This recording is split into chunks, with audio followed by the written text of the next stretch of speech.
Hello बच्चों, स्वागत है आप सभी का हमारे YouTube channel study fast student में एक बार फिर से गणित रेखीय समीकरण आज इस टॉपिक में आज इस वीडियो में क्लियर करेंगे। कक्षा 6, 7, 8 के स्टूडेंट्स के लिए कुछ प्रॉब्लम होती है रेखीय समीकरण में, तो उसे हम लोग क्लियर करेंगे आज इस वीडियो में। रेखीय समीकरण किसे कहते हैं सबसे पहले वो जान लेते हैं। जिस समीकरण में चर की घात एक से ज्यादा ना हो और एक से कम ना हो, यानी अधिकतम घात अगर चर का 1 है तो उसे रेखीय समीकरण कहा जाता है। एक बार फिर से क्लियर कर लेते हैं। अगर किसी समीकरण में चरों की घात, एक समीकरण में एक चर है या एक से ज्यादा चर है ये मैटर नहीं करता, लेकिन अगर चरों की घात एक है तो उन्हें हम रेखीय समीकरण कहते हैं। चलिए रेखीय समीकरण के बारे में हम लोग आगे क्लियर कर लेते हैं। रेखीय समीकरण बनाना, रेखीय समीकरण हम कैसे बनाते हैं वो देख लेते हैं। हमने कुछ एग्जाम्पल आपके सामने रखा है। रेखीय समीकरण बनाया कैसे जाता है वो देखते हैं। देखिए यहाँ पे हमने कुछ सवाल लिखे हैं, इस सवाल के जवाब को हम लोग उत्तर में लिखेंगे, जिससे हमें पता चलेगा कि रेखीय समीकरण बनता कैसे है। किसी संख्या का 3 गुना और 11 का योग 32 है। किसी संख्या का, अब वो संख्या हमें पता नहीं है, वो संख्या हमें पता नहीं है, वो संख्या हम x लेट कर लेते हैं, यानी वो संख्या हम x मान लेते हैं कि एक संख्या x है, x का 3 गुना और 11 जोड़ देंगे अगर उसमें तो संख्या 32 के बराबर हो जाती है, ऐसा कहा जा रहा है। तो संख्या x है तो x का 3 गुना करेंगे तो 3x हो जाएगा, ठीक है। इसमें 11 का योग, योग मतलब धन होता है, जोड़ा जाएगा और ये संख्या क्या हो जाएगी 32 के तब बराबर हो जाएगी। यानी शर्त यही है कि अगर आपको 32 के बराबर संख्या को रखना है तो संख्या का 3 गुना करके 11 जोड़िए, तो संख्या हमारी x है, x में 3 गुना करेंगे तो 3x और 3x में 11 जोड़ा गया है तो इसको जोड़ने के बाद जो आएगा वो 32 से बराबर कर देंगे। ये आपका समीकरण तैयार है पूरी तरीके से, ठीक है। अगला क्वेश्चन देखिए, संख्याएं x और 4 का योग 15 है। दो संख्या है x और 4, इन दोनों का योग, योग का मतलब योगफल, योगफल का मतलब जोड़ना, तो दोनों संख्या को जोड़ दीजिए, यानी x + 4 तो कितने के बराबर है, ये 15 के बराबर है। ये भी आपका समीकरण तैयार हो गया इस तरीके से। अगला क्वेश्चन, एक संख्या x की चौथाई में से 4 घटाने पर 5 प्राप्त होता है। एक संख्या x की चौथाई, तो x की चौथाई का मतलब x बटे 4, x की तिहाई का मतलब x बटे 3, इस तरीके से। तो x बटे 4 में से 4 घटाने पर, तो 4 इसमें से घटा दीजिए, माइनस कर दीजिए, तो संख्या आपकी क्या प्राप्त हो जाएगी 5 के बराबर, ये कहा जा रहा है प्रश्न में। इस तरीके से आपके समीकरण तैयार हो जाते हैं। ये आपका एक समीकरण है और दूसरा समीकरण और तीसरा समीकरण। ये जो शर्त रख रहा है ना, इस शर्त के आधार पर समीकरण बनाया जा सकता है। चलिए थोड़ा और आगे चलते हैं, समीकरण को हल करना सीखते हैं। समीकरण को हल कैसे करते हैं, समीकरण को हल करना सीखेंगे इस आगे हम लोग। समीकरण को हल करना, समीकरण को हल करना। चलिए शुरू करते हैं। हमारे सामने एक क्वेश्चन है, x + 4 = 5, इसे हम कैसे हल करेंगे। समीकरण को हल करना मतलब समीकरण में दिए गए चर का मान निकालना। चर मतलब यहाँ x है, किसी किसी समीकरण में y हो सकता है, z हो सकता है, p हो सकता है, q हो सकता है। जो अक्षर संख्याएं होती हैं ना उन्हें ही चर कहा जाता है। और किसी समीकरण को हल करना मतलब चर के मान निकालना। x y z a b c d e f g h जो समीकरण में होते हैं उनका जब हम मान निकालते हैं या उनकी जो वैल्यू निकालते हैं, संख्या में जो मान आता है उसे ही हम समीकरण का हल कहते हैं। जैसे अगर इस समीकरण को हल करना x + 4 = 5, तो इसका मतलब होता है कि x का मान निकालना। अब x का मान हम कैसे निकालेंगे वो भी क्लियर कर लेते हैं। देखिए x का मान निकालना मतलब मुझे x किसी एक तरफ चाहिए, चाहे लेफ्ट में चाहे राइट में, किसी एक तरफ रखना। चाहे हम x को इधर दाहिने बाएं छोड़ दें, या अगर x आपका दाहिने में है तो दाहिने छोड़ दें, लेकिन अकेला रखना है। अगर हमें x को अकेला रखना है तो हमें 4 हटाना पड़ेगा। अब 4 को हटाएंगे कैसे वो भी ध्यान रखिए। अगर यहाँ पे संख्या प्लस में है तो आप इसी संख्या का माइनस करेंगे। अगर आपको x अकेला रखना है तो जो संख्या इसके साथ प्लस में है उसी संख्या से माइनस इधर भी कर देंगे उधर भी कर देंगे, दोनों तरफ करना पड़ेगा, क्योंकि आपको समीकरण को बैलेंस करना है, संतुलित करना है। यहाँ पे x आपका +4 है, x के साथ आपका +4 है, तो उसमें -4 कर दीजिए दोनों तरफ, क्योंकि ये -4 आप अपनी मर्जी से कर रहे हैं, याद रखना है। दोनों पक्षों में से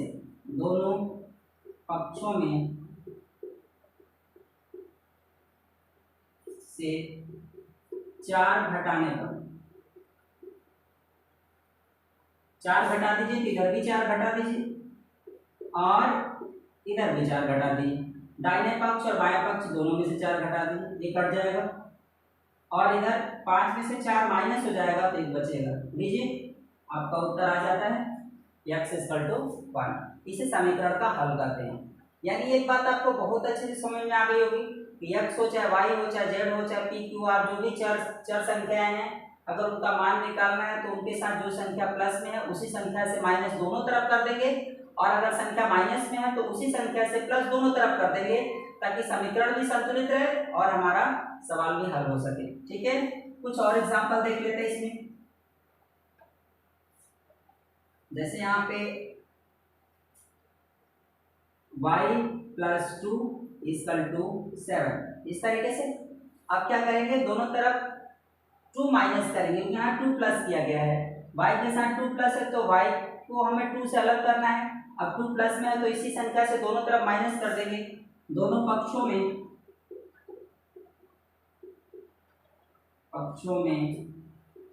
से 2 घटाने पर, दोनों पक्षों में से आप क्या कर दीजिए, 2 घटा दीजिए। ये y + 2 -2 इधर भी और 7 -2 इधर भी, ये कैंसिल हो जाएगा और इधर से y = 7 में से 2 माइनस करेंगे तो 5 हो जाएगा। ठीक है, इस तरीके से हमारे समीकरण का हल हो जाता है। कुछ और एग्जांपल देख लेते हैं इसमें। जैसे हमने लिख दिया यहाँ पे x - 4 = -3। ठीक है, अब इसे अगर हमें हल करना है तो हम क्या करेंगे, अब देखिए x के साथ यहाँ -4 है तो हम क्या करेंगे, -4 को हटाने के लिए हम +4 दोनों तरफ लिख देंगे। तो आप लिखिए यहाँ पे दोनों पक्षों में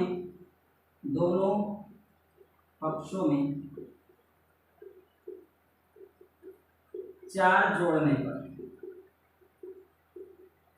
दोनों पक्षों में 4 जोड़ने पर, यानी x - 4 इसमें भी 4 अपनी मर्जी से जोड़िए और इधर भी 4 अपनी मर्जी से जोड़ दीजिए। ठीक है, ये कट जाएगा और 4 में से -3 माइनस करेंगे तो ये 1 हो जाएगा। ठीक है, एक माइनस और एक प्लस तो माइनस होता है ना, एक माइनस और एक प्लस माइनस होता है और आंसर आपको जिसमें बड़ा होता है उसमें आता है। तो आपने 4 में से 3 माइनस किया तो 1 है और 4 बड़ा है और वो भी प्लस में है तो आंसर आपका प्लस में आ जाएगा। ठीक है, इतनी बातें आपको याद रखनी है। अगर मैं आपको एक शब्द में कहूँ तो आपको इतना याद रखना है कि अगर x या y में से किसी का भी मान निकालना हो तो आपको सिर्फ इतना ध्यान देना है कि x के साथ अगर कोई संख्या प्लस में है तो उसी संख्या से दोनों तरफ माइनस कर दीजिए, ताकि वो कट करके हमें x का मान मिल सके। अगर संख्या x के साथ माइनस में है तो उसी संख्या से दोनों तरफ प्लस कर दीजिए, यानी योग कर दीजिए, जिससे कि हम संख्या को काट करके x का मान निकाल सके। अगर y है तो y का मान निकाल सके। क्लियर? चलिए आगे थोड़ा और चलते इसमें। ये तो रहा प्लस माइनस के लिए समीकरण का हल। अगर गुणा में आएगा तो जैसे मान लीजिए कि दो संख्याएं आपस में गुणा की गई हैं, जैसे मैं एग्जांपल में दे देता हूँ, यहाँ 5x = 15 ही है। अब हमें x का मान निकालना है तो इधर तो प्लस में है नहीं, अगर प्लस में होता या माइनस में होता तो हम माइनस प्लस करते, जैसे कि पहला मेथड देख रहे थे तो वहां क्लियर कर लेते, लेकिन यहाँ पे मल्टीप्लाई है। ये 5x का मतलब होता है 5 गुणे x, यानी 5 गुणे x। ठीक है, तो इसका मतलब अगर यहाँ गुणा में है तो दोनों तरफ इसी संख्या से भाग दे देंगे। हमें x चाहिए, x तो चाहिए। अब x के साथ जो संख्या गुणा की गई है उसी संख्या से दोनों तरफ भाग दे देंगे। याद रखिए x के साथ किस संख्या से गुणा किया गया है, 5 से, तो 5 से हम दोनों तरफ क्या करेंगे, भाग दे देंगे। यहाँ ये कट जाएगा, यहाँ 5 एकम 5 के 15, यानी यहाँ से सिर्फ x मिलेगा और यहाँ पे 3/1 मिलेगा। नीचे एक लिखा नहीं जाता तो इसको छोड़ देंगे, आंसर आपका 3 आ जाएगा। ठीक है, इस तरीके से अगर गुणा किया गया है तो उसी संख्या से भाग दे देंगे, अगर भाग किया गया है तो उसी संख्या से गुणा कर देंगे। ठीक है, दोनों तरफ। जैसे और क्वेश्चन देख लेते हैं इसमें।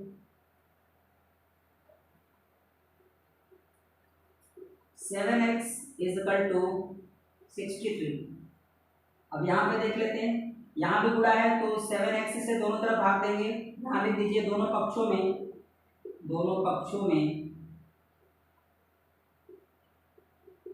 7 से भाग देंगे। दोनों पक्षों में 7 से भाग दीजिए तो यहाँ 7x/7 और यहाँ पे 63/7। 7 से 7 कैंसिल हो जाएगा, 7 एकम 7, 7 9 63।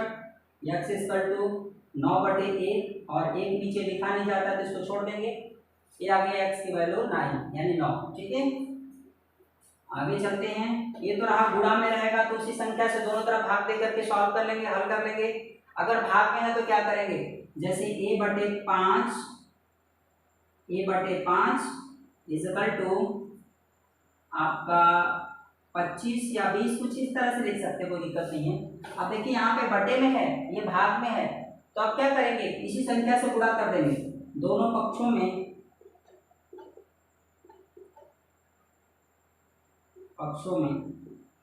5 से गुणा करने पर, दोनों पक्षों में 5 से गुणा करने पर यानी a/5 गुणे 5। 5 से आप गुणा कर रहे हैं, इधर भी कर दीजिए, दोनों तरफ करना होगा। 5 से 5 कट जाएगा, a इक्वल टू 20 पंजे 100। यहाँ तो गुणा हो जाएगा क्योंकि यहाँ तो भाग देना नहीं है, तो यहाँ गुणा कर देंगे। हो गया आपका उत्तर जो आप हल कर सकते हैं। ठीक है, अगला क्वेश्चन यहाँ पे 3b/4 इक्वल टू 2 या यहाँ पे 4 कर दीजिए, 4/20, कुछ इस तरीके से। अब आपको इसे सॉल्व करना है। देखिए यहाँ पर 4 है, 4 से यहाँ पे क्या किया गया है, 4 से यहाँ पे यहाँ से हम 3 हटा देते हैं क्वेश्चन के लिए, ताकि एक मेथड आपका क्लियर हो। अब आपका 4 है नीचे, तो आप दोनों तरफ क्या करेंगे, 4 से भाग दे देंगे, गुणा कर देंगे, सॉरी, दोनों पक्षों में 4 से गुणा करना, 4 से गुणा कर दीजिए तो b/4 गुणे 4, 4/20 गुणे 4। यहाँ भी 4 से कैंसिल हो जाएगा, 4 एकम 4 5 20। ठीक है, यहाँ बचेगा b और ऊपर यहाँ 4 है और नीचे 5 है। इस तरीके से b का आ जाएगा मान। ठीक है, जिसे आपको याद रखना है। अब हम गुणा और भाग दोनों मिक्स करके दे रहे हैं, गुणा और भाग एक साथ मिक्स करके। देखिए उसे कैसे सॉल्व करेंगे। जैसे यहाँ पे हमने दे दिया 2x/3 इज इक्वल टू 5/12। ठीक है, इसे कैसे सॉल्व करेंगे, तो आपको एक एक करके क्लियर करना होगा। पहले आपका 3 भाग में है तो 3 से दोनों तरफ गुणा कर लीजिए, कुछ हद तक कम हो जाएगा। उसके बाद फिर देखेंगे आगे क्या करना है। यहाँ 3 से भाग अगर किया गया है तो 3 से दोनों तरफ गुणा कर दीजिए, जैसा कि मेथड में आप देख रहे थे। दोनों पक्षों में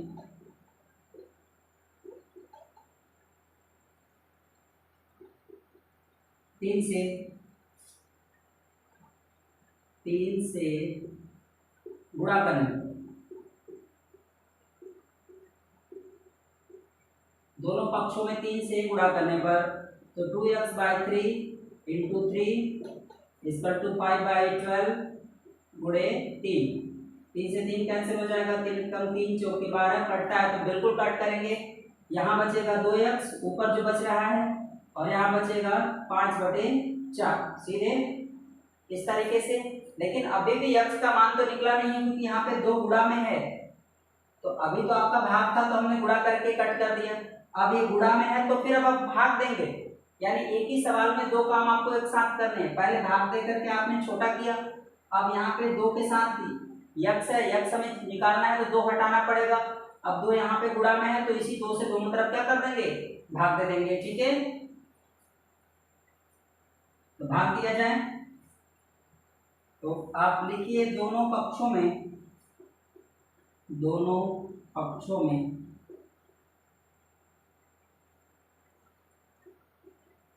2 से भाग देने पर,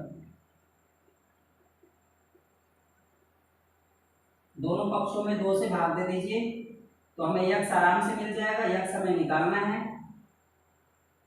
4 यहाँ पहले से भाग देंगे तो यहाँ हो जाएगा नीचे गुणा में, क्योंकि नीचे पहले से 4 से भाग दिया गया तो इसके साथ गुणा करेंगे तो भाग देना आपको पड़ जाएगा ये। अब आपके पास बचा क्या, बच गया यहाँ से यक्स और बराबर 5 ऊपर बचेगा और 4 दूनी के 8 नीचे बच जाएगा। ठीक है, इस तरीके से यक्स का मान हो जाएगा। किसी एक ही सवाल में गुणा और भाग दोनों करना पड़ सकता है, किसी एक ही सवाल में जोड़ना और घटाना दोनों पड़ सकता है। ठीक है, थोड़ा आगे चलेंगे, समीकरण को हल करेंगे तो इसी तरह से मिलेगा आपको। समीकरण का बड़ा लंबा रूप है, उसको भी सॉल्व करना जरूरी है। अब हमने समीकरण के बारे में आपको बताया कि उसमें जोड़ा जाता है तो कैसे सॉल्व कर सकते हैं, अगर घटाया गया है तो कैसे सॉल्व कर सकते हैं, अगर समीकरण में गुणा किया गया तो भाग देके आप सॉल्व करते हैं, अगर समीकरण में भाग दिया गया तो गुणा करके सॉल्व करते हैं। अब कुछ ऐसे समीकरण दिए जाएंगे जिसमें आपको गुणा भाग जोड़ घटाना कुछ न कुछ रहेगा उसमें मिक्स, आपको सिर्फ सॉल्व करना है। ठीक है, देखिए कैसे करते हैं, कुछ उदाहरण वहां से भी क्लियर कर लेते हैं।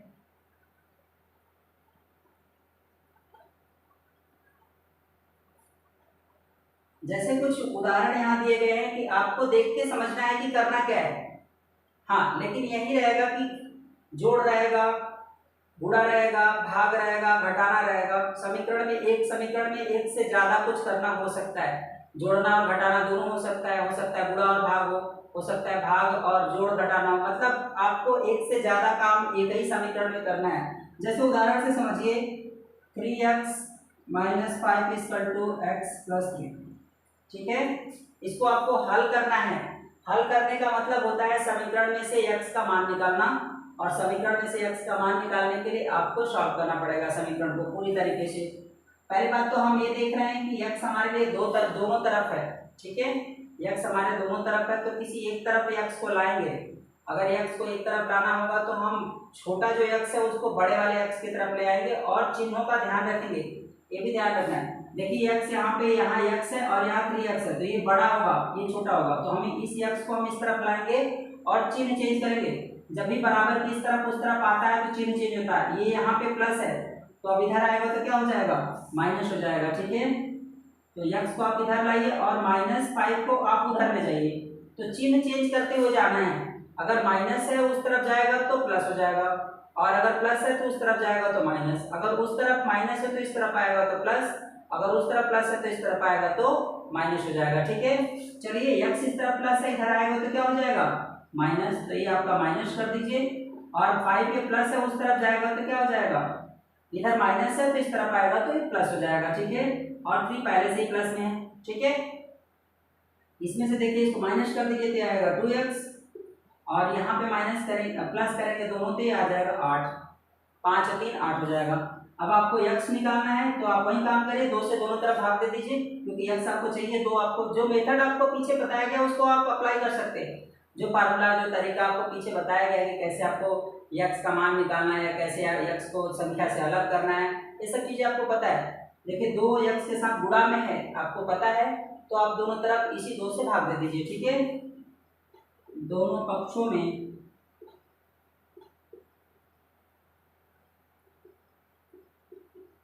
2 से भाग देने को, चलिए 2 से भाग दे दीजिए तो यहाँ पे 2x यानी 2x/2 8/2। ठीक है, 2 से 2 कैंसिल, x बराबर 2 × 2 2 चौके 8, 4 नीचे 1 बच रहा है तो 1 लिखना नहीं है। इस तरीके से हम समीकरण को हल कर सकते हैं। अब हमने एक से ज्यादा काम किया, यहाँ पे हमने पक्षांतर भी किया। पक्षांतर करते समय आपको ध्यान रखना है एक चीज का, बहुत ज्यादा जरूरी है ध्यान रखना, अगर इधर माइनस है तो इधर आएगा तो प्लस हो जाएगा। मूवमेंट देख लीजिए, इस तरफ आएगा तो प्लस होगा, अगर इधर प्लस है तो इस तरफ आएगा तो माइनस हो जाएगा। एरो का साइन थोड़ा चेंज करते हैं, अगर इस तरफ प्लस है तो इधर आएगा तो माइनस हो जाएगा, और अगर इधर माइनस है तो इस तरफ आएगा तो प्लस हो जाएगा। साइन का बराबर ध्यान रखना है, ये आपको बिल्कुल नहीं भूलना है। मल्टीप्लाई की बात करें तो मल्टीप्लाई अगर इधर इधर गुणा किया गया है तो इधर आप आएंगे तो इधर भाग हो जाएगा, और इधर अगर भाग है अगर इधर आएगा तो ये गुणा हो जाएगा। ठीक है, एक और प्रोसेस देख लेते हैं, क्लियरेंस बहुत जरूरी है। ये देखिए अलग अलग पार्ट है, इसको आप अच्छे से याद रखिए। पक्षांतर का ये रूल है, पक्षांतर करते समय इन सब चीजों का ध्यान रखना पड़ता है। एक और स्लॉट है वो भी देख लेते हैं। अगर हम इस तरफ आते हैं, ये एरो का निशान इधर है, अगर हम इधर आते हैं तो भी ध्यान रखना है। अगर इधर भाग है तो इधर आएगा तो ये गुणा हो जाएगा, और अगर इधर गुणा है तो इस तरफ आएगा तो भाग हो जाएगा। ये आपको चारों जो मेथड है पक्षांतर का, इसको याद रखना है, बिल्कुल भूलना ही नहीं है। अगर ये आपको याद रहेगा तो इस तरफ से इस तरफ, उस तरफ से इस तरफ लाने में कोई दिक्कत नहीं होगी, आपको सवाल हल करने में बहुत आसान हो जाता है समीकरण के लिए। ठीक है, चलिए थोड़ा और आगे कुछ एग्जाम्पल सॉल्व कर लेते हैं, इसको रहने देते हैं, आपको समझने में थोड़ी आसानी होगी।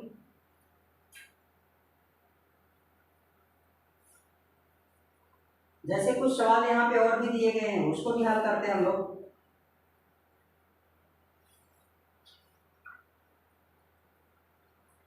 Five x minus 7 equal to x plus 1, इसे हमें हल करना है। हम x को एक तरफ रखेंगे और संख्या सिर्फ एक तरफ रहेगी। संख्या को हमेशा राइट साइड में रखते हैं, दाहिनी तरफ बराबर के, और x को हमेशा बाईं तरफ रखते हैं सॉल्व करने के लिए। ठीक है, थोड़ा आसान हो जाएगा हमारे लिए। इस x को अगर इधर लाएंगे तो ये x पहले से यहाँ प्लस है, देखिए अगर इधर प्लस है तो इसका मतलब इधर प्लस है, इस तरफ आएगा तो माइनस हो जाएगा, तो x को आप माइनस कर दीजिए। और साथ इधर से अगर इधर आएगा तो ये माइनस में पहले से, तो आप इधर से इधर जा रहे हैं तो माइनस में इधर है तो इधर क्या हो जाएगा, प्लस हो जाएगा, और प्लस 5 पहले से मौजूद है। ठीक है, इतना याद रखिए।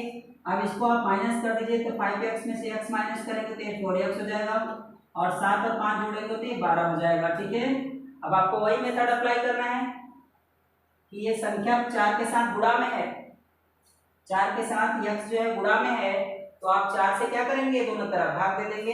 तो यहाँ पर लिख लीजिए दोनों पक्षों में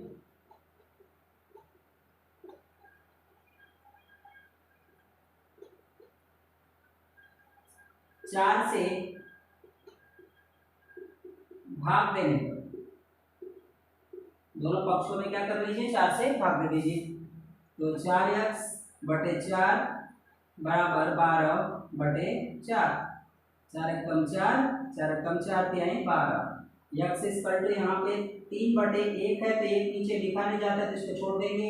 आंसर x का कितना हो गया, 3 के बराबर हो गया। तो ये बहुत आसान हो जाता है इस तरीके से समीकरण को हल करना, बहुत आसानी से आप समीकरण हल कर सकते हैं, इसमें कोई दिक्कत ही नहीं है। कुछ और सवाल दिए गए उसको सॉल्व कर लेते हैं। जैसे यहाँ पे 2x माइनस 1 बराबर 10 माइनस x। ठीक है, इसको हल करना है समीकरण को। ये देखिए 2 यहाँ पे गुणा में है, ब्रैकेट के बाहर अगर कोई संख्या लिखी जाती है और बीच में कोई साइन नहीं होता तो इसका मतलब यहाँ गुणा होता है। इस 2 का x और -1 दोनों में करेंगे, याद रखना है। तो 2 का x में करेंगे तो 2x हो जाएगा, और माइनस लगा दीजिए, 2 का 1 में करेंगे तो ये 2 एकम 2 हो जाएगा, यहाँ 10 है -x हो जाएगा। ठीक है, अब आपका एक साधारण सा समीकरण बन जाता है जिसका पक्षांतर करने के लिए आप तैयार हैं। इसमें पक्षांतर करेंगे, अब पक्षांतर चिन्हों के आधार पे करिएगा। तो चलिए संख्या को एक तरफ रखिए और x को एक तरफ, जैसा कि मैं बता ही रहा हूँ लगातार। तो x यहाँ पे है, तो x ये माइनस में x है, तो आपको इधर लाना है। इधर लाने का मतलब हो गया कि ये वाला माइनस अगर इधर आएगा तो प्लस हो जाएगा, तो 2x तो यहीं पे है, अब ये माइनस आएगा तो ये क्या हो जाएगा, प्लस हो जाएगा। अब ये 2 इस तरफ से उस तरफ जा रहा है, तो इसका मतलब ये वाला होगा, ये माइनस है, माइनस से प्लस की ओर जाएगा, तो आपका क्या, माइनस से प्लस की ओर, तो ये प्लस हो जाता है। तो ये 2 प्लस कितना हो जाएगा, 10 प्लस 2, तो आपका हो जाता है 12। वो जोड़ लेते हैं बाद में, इधर आपका प्लस कर लीजिए, 2x में x प्लस करेंगे तो ये 3x हो जाएगा, और 10 में 2 प्लस करेंगे तो ये 12 हो जाएगा x। अब वही वाला मेथड, ये गुणा में आ गया, जब गुणा में आ गया तो 3 से दोनों तरफ भाग दे देंगे। दोनों पक्षों में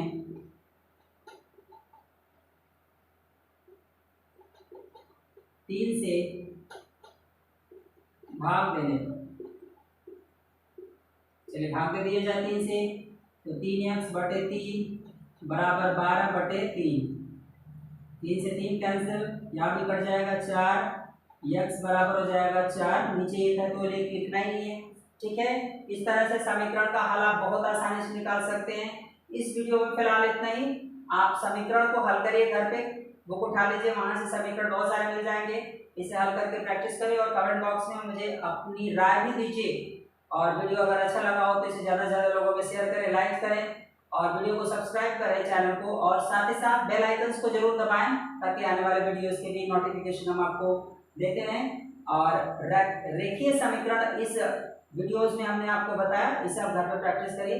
ज़्यादा से ज़्यादा प्रैक्टिस करेंगे तो आपको आसानी से समझ में आएगा और सॉल्व भी कर पाएंगे। फिलहाल के लिए इतना ही। धन्यवाद। Good night.